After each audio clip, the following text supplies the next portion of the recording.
So look, if you want to grow your wealth, your income, and increase the amount of time off, then these are the shortcuts that can help. Welcome to the Wealth Creation Podcast.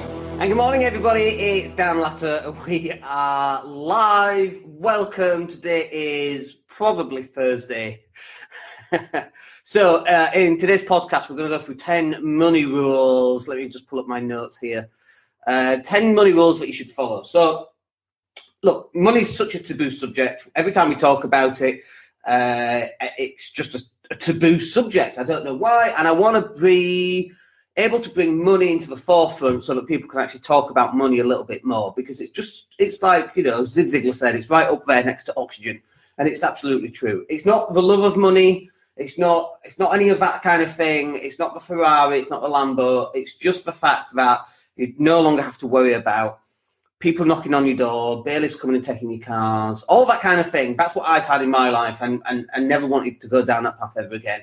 And so that's why we started investing, and we've been doing it for 20 years. And of course, when you start investing, nothing happens for ages, and then suddenly it starts going up, then it goes whoosh, and then it goes up, and it's like the tipping point.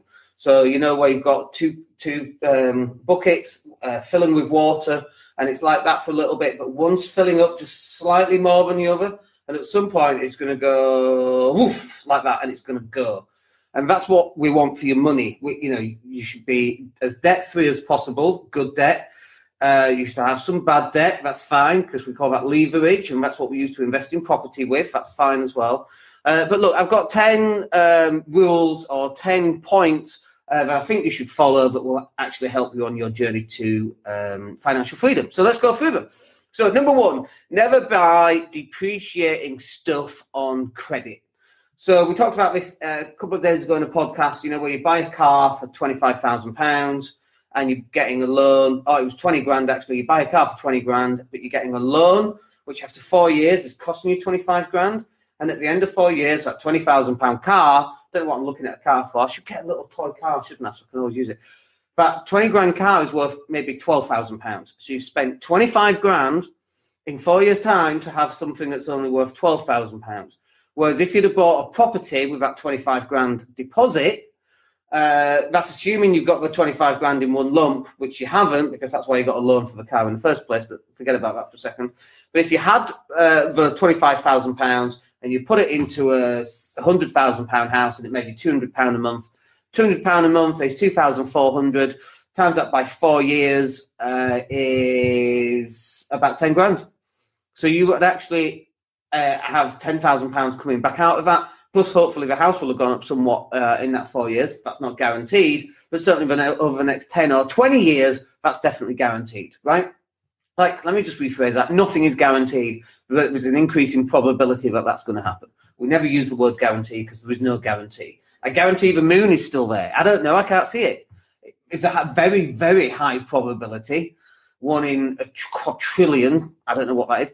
There's a very, very high probability that it's likely to be there. There's also a chance it might not be, but we don't work in guarantees, right? Quantum physics tells us that there's no guarantee that the moon is there. So never buy stuff on credit.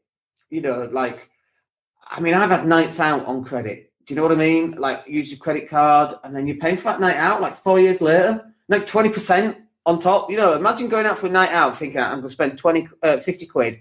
But actually, it's going to cost you £60 because that's the credit. Like, it's crazy. That's another 20%. Why would you do that? So, and I've done it with clothes. We've definitely done it with cars. But you should never buy depreciating stuff on credit, because the thing goes down in value, and the thing that you used to buy it's going up.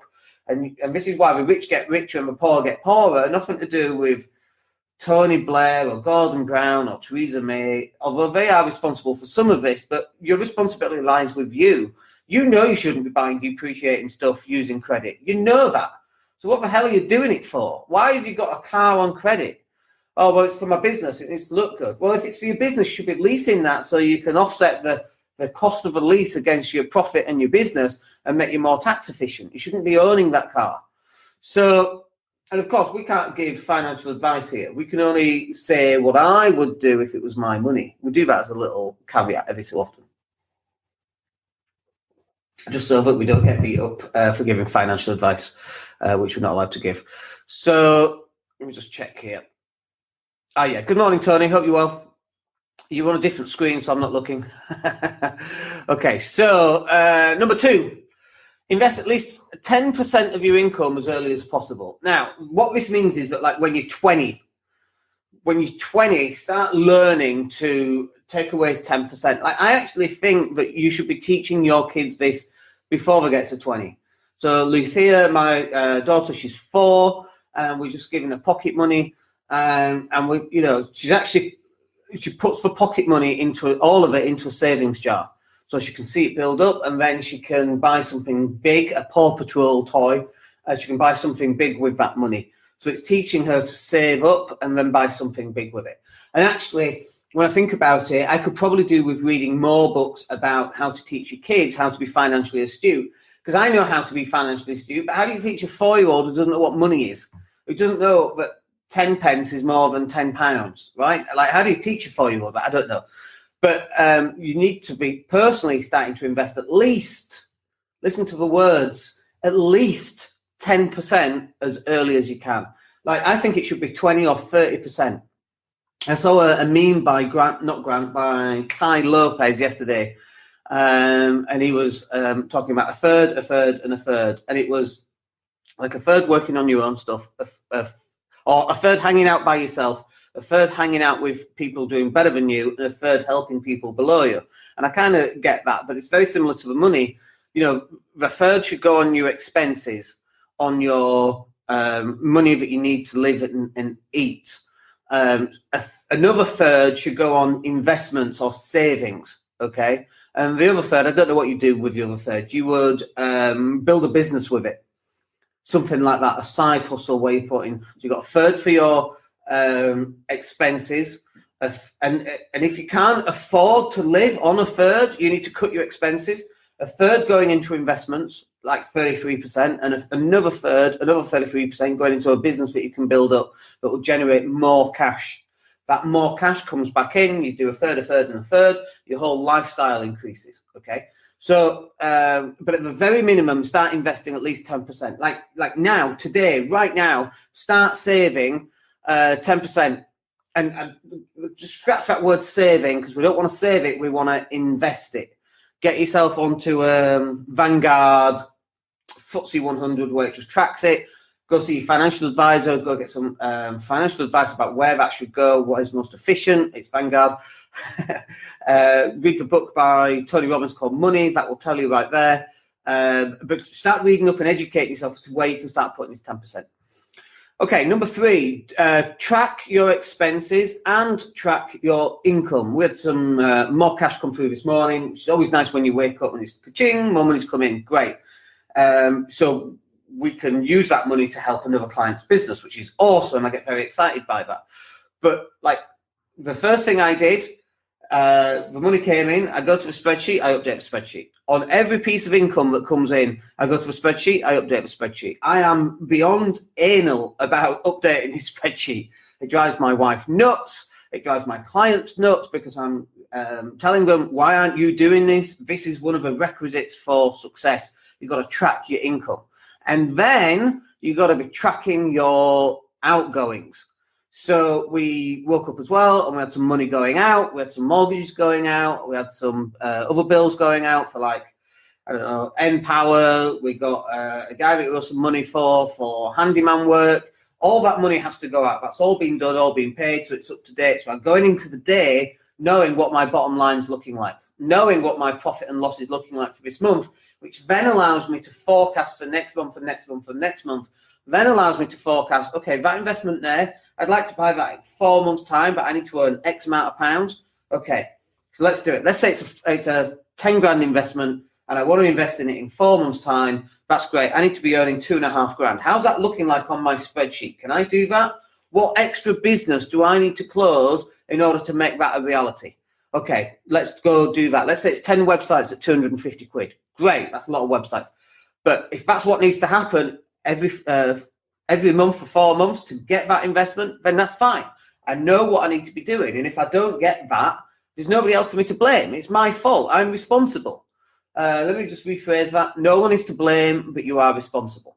You take responsibility for your finances. You need to know what's coming in and you need to know what's going out every single day. Next one, don't make financial decisions with emotions. So I've done this so many times. Do as I say, not as I do. A flat that we bought for £250,000, thinking, oh, look at me, aren't I great, £250,000. Still worth 180, 190, 200 on a really good day that's really sunny and all the birds are singing. You know, I bought that £250,000 flat. It's in Leeds, so it's an expensive flat. And I bought it like 10 years ago. And it's still not recovered from 2008. Still, because I bought it overpriced because I bought it on emotion. Crazy. Why I did that. Like the benefit of being older and looking back at your mistakes. But this is one of the reasons why we're in a position to do the podcast, is because we've made these mistakes. And when we look back, we're like, don't do that, folks. Don't buy stuff based on emotion. The Porsche 911 that I bought for £42,500, that was 15 years ago. Goodness me. So when I think about that, I bought that on emotion too. That wasn't a clever decision. I didn't even negotiate on that. I put 10 grand down and then I financed the rest over 4 years. I didn't even negotiate on that deal. I just went, yeah, I'll have it because I wanted it. And it's such a bad idea. Like, if you're going to buy something based on emotion, make it flowers. Do you know what I mean? For someone else, make it something small. Make it something that's not going to change your entire life. You know, that 10 grand down 15 years ago, if I'd have put that into and bear in mind, 15 years ago, you could get like 85% mortgages, right?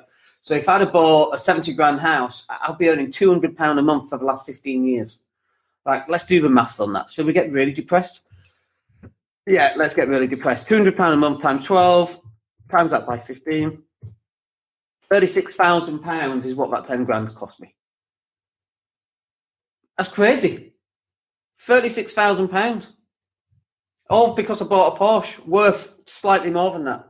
And then I sold the car for 42.5. I sold it for £28,000.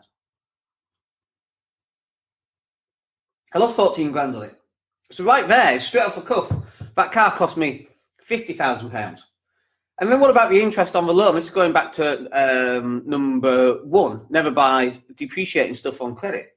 So what about the interest on that loan? That must have cost, what, another 5 grand, maybe 6 or 7, £57,000. That's how much that car cost me. That's just completely ridiculous.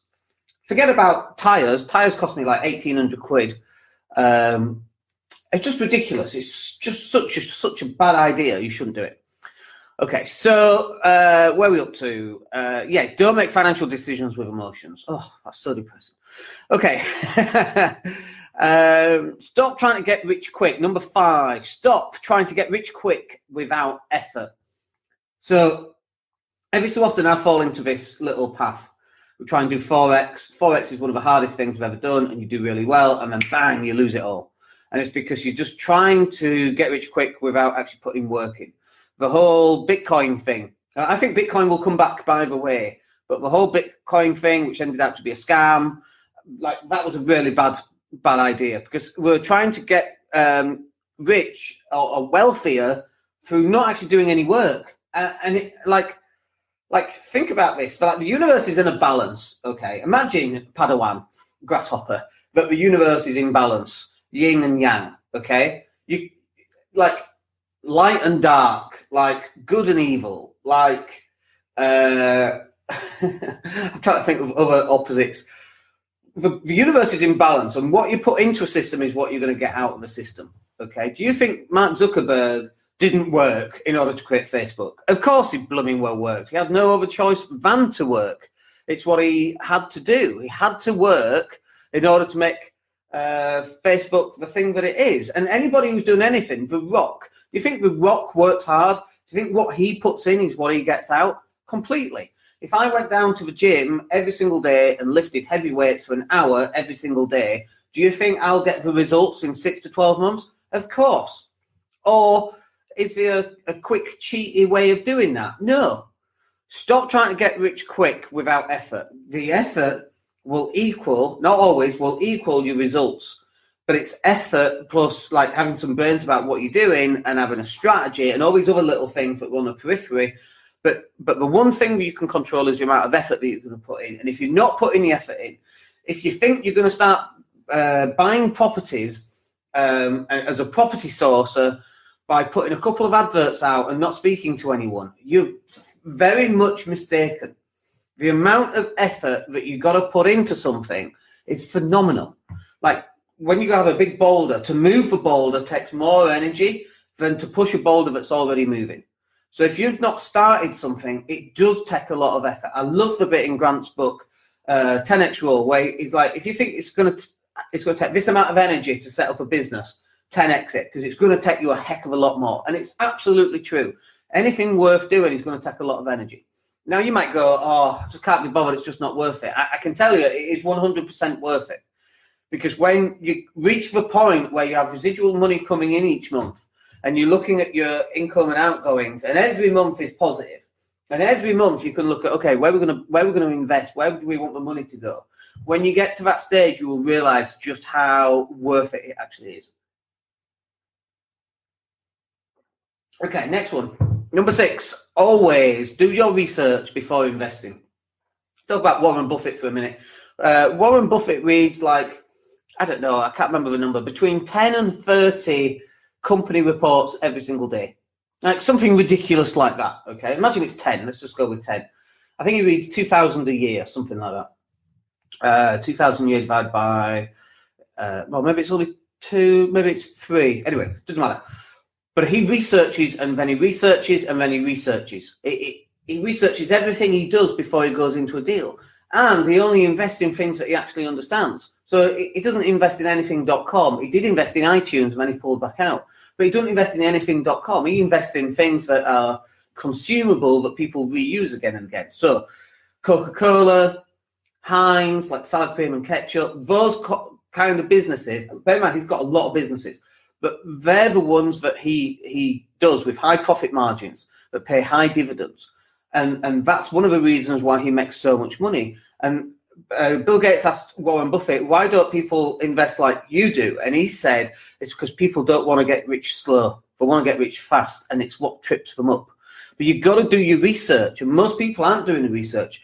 You should be, if you want to get into property sourcing, for example, you need to be eating it, sleeping it, dreaming it, talking about it with your partner, talking about it to your dog and your kids and your friends, and winding everybody up about what you're going to do and how you're going to do it and why it's so good. When I first started investing in property 20 years ago, that's exactly what I did. I just went on and on and on and on and on about property, and everyone was telling me not to do it, but I researched everything. So I knew in my circle of friends 20 years ago, we didn't have the internet or shoes, and we lived in black and white, of course, in the 50s. So, but when I first got invested in property, I researched everything. And to the outsider looking in, one, I looked like a know-it-all because I did, right? Or I knew more than they did, which was nothing, so I knew a lot more. There were no books, hardly any books. And I had to read the Financial Times. And like, you don't get financial information from the Financial Times, by the way. If you're taking advice from the Financial Times, you're going to be poor. Like, I know that sounds like an oxymoron, but like, why, if a Financial Times journalist is so good, why the journalists haven't to make a living working for the Financial Times doesn't make sense to me. The Wall Street Journal, if that's where you're getting your financial advice from, you're going to fail. Yeah, it's great to get all the data, but now you get it off online anyway. You don't take your information and your advice from the Wall Street Journal. You can read the information in the Wall Street Journal and add it to the information you've already got, but you're not making a sole decision based on Wall Street Journal, Financial Times, The Guardian, Money section. I used to think that that's what, I would always get the Times and read the money section. Always. And The Guardian, I would read the money section. I would always read money sections. And then I realized that the people writing for this company on a salary don't know as much as I do, who's actually in the trenches trying to buy deals, negotiating on discounts and working out what my return on income is going to be.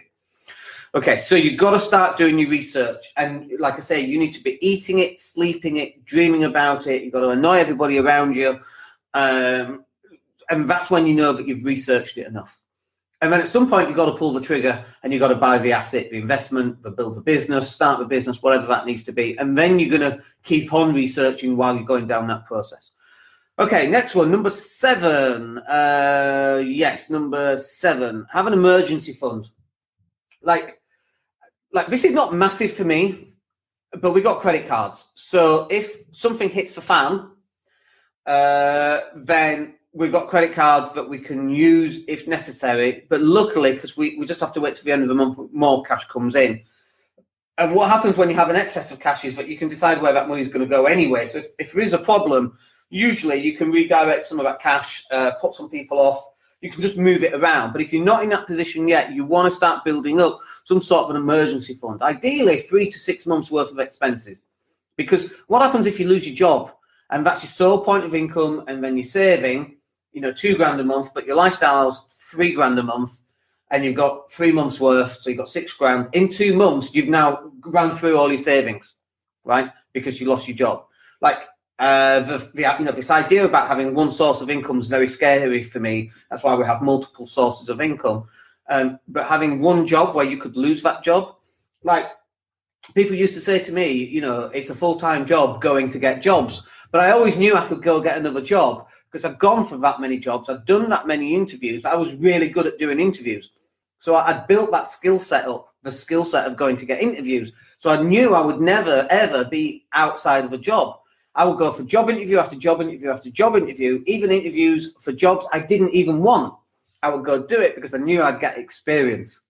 And by the way, this is how I did my dating. I used to go out on so many dates before I met my wife. I was so many dates because I wanted to learn what to say, what not to say. I wanted to get really good at being on a date so that I would always get the next date if I chose to do that. So how does that refer to an emergency fund? We went tangent for change. But just bring it back then. You've got to have an emergency fund. You've got to have something to fall back on. It might be credit cards. It might be savings. It might be an ability to go and get, that's how we got there. It might be an ability to go and get another job. It might be an ability to raise money. Like that makes me uncomfortable as heck, by the way. People brag about, we raised 200 million. And it's not your goddamn money. It doesn't mean you're a millionaire. It's somebody else's money. Someone's bought here's 200 million quid, Dan. I'd be like, first of all, I know what to do with 200 million quid because we'd invest it in property, right? Easy. But I'd be really nervous because that's not my money. That's somebody else's money. Unless it's for bank's money, in which case, screw them. I don't really care. But if it's somebody else's money, I don't want to lose that money for them. So have an ability to either get another job or have some expenses put to one side. Let's just see. Good morning, Arjun. Hope you're well. Is this good stuff for you, by the way? Just let me know. Okay, so next one, number 8. Understand the game that is money. And the best book I can advise on this is Rich Dad Poor Dad. Cash Flow Quadrant, understanding where you're going to be, understanding income and expenses, assets and liabilities. Go get yourself Cash Flow 101. Go play that game. It literally is a game. Understand the game that is money. This is number 8. So, we play Cash Flow 101. We've not done it for a while, actually. We should invite some friends around and they can play it too. As it gets warmer outside, we play board games on the terrace because it's really warm and things. So we normally do that on the night. So we play Scrabble and all sorts of different games. It's really cool. It's better than just sitting in and watching Netflix all night like we used to do in England. So anyway, understand the game that is money, and treat it as a game. How much cash is in your bank account? And if it's £500, how do you get that to be £1,000? If that's £1,000, how do you get it to be £5,000? If that's £5,000, how do you get it to be 10 grand? If it's 10 grand, how do you get that to be 50 grand? And then work out where that money's going to go in order to generate more cash flow every single month. So every month you're getting an extra 5 grand. And every month you're getting an extra 10 grand. And every month you're getting an extra 50 grand. How do you do that? What is the game of money? How does it work? How does it operate? And the best book is Rich Dad Poor Dad to teach you about income and expenses and assets and liabilities.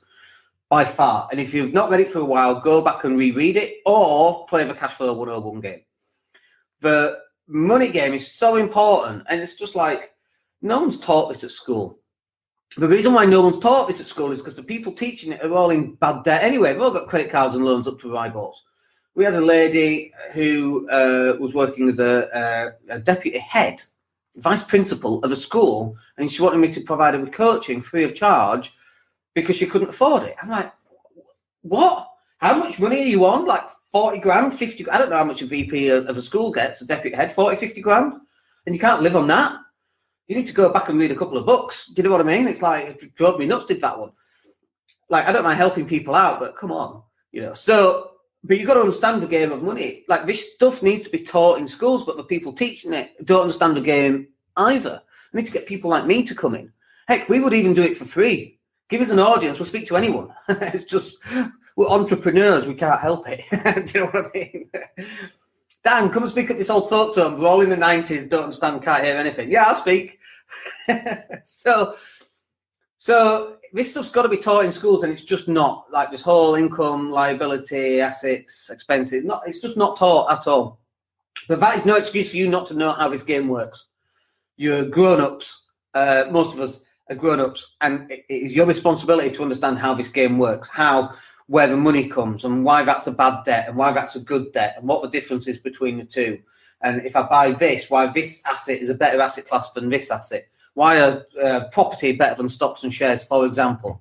Why is property better than Bitcoin, etc., etc.? You need to be able to answer that at a cocktail party if asked.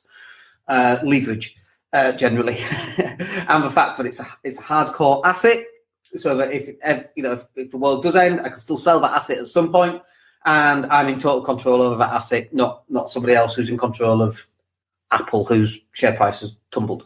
Okay, so you gotta understand the game that is money. Number 9, build passive income systems for residual income. So passive income, property is a great method of generating cash flow each and every month. And people go, well, why property specifically? Why not stocks and shares? That gives income as well, but it's not monthly income. Stocks and shares will give maybe quarterly income or maybe annual income with a dividend once a year or maybe 4 times a year, depends on the stock. I'd just stay away from stocks. I don't do it at all. Property is where I'm at. But my passive income now exceeds my outgoings, so I never have to work again. Any work that we do on top then goes back into buying more passive income streams. That's it. It's as simple as that. What is your passive income stream going to be? And like, you should have several, okay? So one of them is like investing in something. It could be a business as a silent partner. It could be a friend's business, although I won't recommend investing in friends. It could be crowdfunding, where you're getting a return back. It could be writing a book where you've written it once, but you're getting paid for that book again and again and again. We've got a client who may be watching right now. See if he's still there. Probably is. Yeah, I think he is. So we've got a client who's doing that right now, who actually uses us for our social media company, and actually in January sold more books than we did in December, which was their best ever month anyway. So it's really cool, right? But every time that work is now done, and all that time that went into building that. By the way, I haven't got a book. I should have done it, but anyway. All that time that went into that is now being paid off infinitely. Getting a return on that. And not only that, you're getting a return on the return. You're getting a return because someone buys the book, then reads the book, then they might come and buy some services from you as well. That's yet another passive income stream. Well, it's an income stream. It might not be passive. Depends what it is. But you should be building passive income streams. If you've not got a lot of money, that's okay. What can you do to generate more income off that money? It might not be passive because it's not a lot to begin with. You might start a business using a little bit of seed money, and then that business grows into something where you can step out of the business, but it still runs on its own. In my social media business, I have very little to do with the delivery of that product. Very, very little. I'm kind of front-end based, where I'm there's a model, which I'm not going to go into now because it's for paid clients, but there's a model where I do what I need to do, which is speak, communicate, and then I'm working at a higher level, which is in my mind, where I'm looking at spreadsheets, I'm working out, okay, if we did this and did that, that would increase that, but if we change this and added this value here, that's the level that we want to work at. But I don't do the delivery of the product. I'm not creating images, I'm not creating videos and so on. So it's somewhat passive in that I'm not doing all that stuff. And then the continual looking after the clients is done by our content coordinators, one of which we're about to take on another one today, I think, which is really cool because the business is growing. But I don't have anything to do with that. So it's somewhat passive. At some point, we're going to take on salespeople, and at some point, I'll be stepping out of that business and just having a total top-down view of it. So I'll be working very few hours. so you can build a business. Ultimately, it's not passive, because it's not passive like you investing in Apple, where you've got no opportunity to make any decisions. But that also makes me uncomfortable. That's one of the reasons I don't invest with other people in their businesses, is because I like to have some decision-making ability. You could also argue that Apple have got better decision-making abilities because they're Apple and can afford people who are brighter, more intelligent, more experienced than I am. And I totally get that too. It just makes me feel uncomfortable. But you can start off with a little bit of seed money, build a business, systemize a business, step out of that business, build another business, and then you put a manager in charge of all those businesses. That's how it works. Okay, number 10, last one. Become financially literate by reading and learning. It's like, I speak to so many people and they ask such obvious questions, and I'm like, have you not read this book? And I go, no. Have you read that book on tax? No. Have you read this book on sales? No. Have you read a book on marketing? No. What the hell are you doing? Watching Netflix? Like, you've got to become really financially literate. I can have a really good conversation with people. And actually, it's one of the things I really, really enjoy is speaking to people about money. You know, we get them on a strategy call, for example. We talk about money. And I love talking about it because I'm like, when was the last time you had this level of conversation? Most conversations are down here. This conversation's up here. When was the last time you had this level of conversation? And they're like, never. And I'm like, I totally get it. But you need to start having this level of conversation. You need to be financially literate. You need to be having this conversation with your wife, with your husband, with your partner, with somebody else's partner, I don't care, with your kids, with your school teacher, with anybody, your mum and dad, your friends, your family, your colleagues, your boss. Your boss will be interested in, especially go speak to an owner of a business about money and get their perception on what they want to do and how they're going to do it and why they're doing it and why they're building this business. What do they want? Well, I'm going to sell it. Great. You know, what's the multiple that you'll sell it for? Like, is it 4 times the profit? Is it 10 times the profit? What industry goes, what multiple? What work are you moving towards to making it more profitable, to make it increasingly attractive to buy for an investor? So, like, ask all those questions. Get financially literate. Go speak to accountants. I've got some questions to ask my accountant after this podcast. It's only 8:30 in the UK, but after this podcast finishes and once he gets into the office, it's probably there. I've got some more questions to ask us as we're building the business. We need to ask the questions again. My previous letting agency business, it doubled its income for like 4 or 5 years running, which was pretty amazing. And I think this business that we're in right now is probably going to do the same, if not more, actually. But you know, having that conversation about that level of business, how do other businesses that are doubling their income every year, how do they respond to this and that and this and something else? How does all that work? That's a level of conversation that you want to be having with your accountant. You've got to be financially literate. You've got to talk about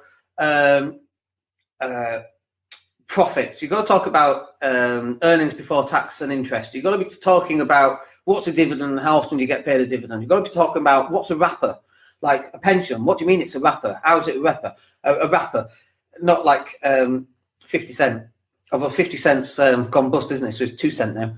So what about how do ISAs work? You need to know this. Why would I invest in property rather than an ISA when an ISA is tax efficient and property isn't necessarily? What is the difference? You've got to be having this level of conversation. And most people haven't got that level of conversation. Go and hang out with financial advisors. Go speak to a financial advisor. Go read What Money magazine, What Mortgage magazine, What ISA magazine. I don't think that one exists, but you know what I mean? You've got to get educated in all this stuff. Go buy the Motley Fool. I bought my very first Motley Fool book when I was 16, maybe 17, something like that. Because I always knew that being financially educated, I always knew this, but that being financially educated would serve me well. I read the Times Tax Guide, where was that? Maybe 2005, 2006, something like that. That saved me an awful lot of money. You've got to be reading all this stuff. Your level of financial education will determine your level of financial success. generally. All things being equal, because there's no guarantee, but it increases the probability of success, and that's what this is all about. All right, so we've gone for 35 minutes there. We never, ever go for 35 minutes, but I hope that's useful for you, and we'll catch up with you in tomorrow's podcast. Drop me a message, let me know if it was useful. My name's Dan Latto, and we'll speak to you soon. Take care. Hey, it's Dan here. Thank you for listening. Really appreciate each and every one of you. Please click like or subscribe to the entire podcast.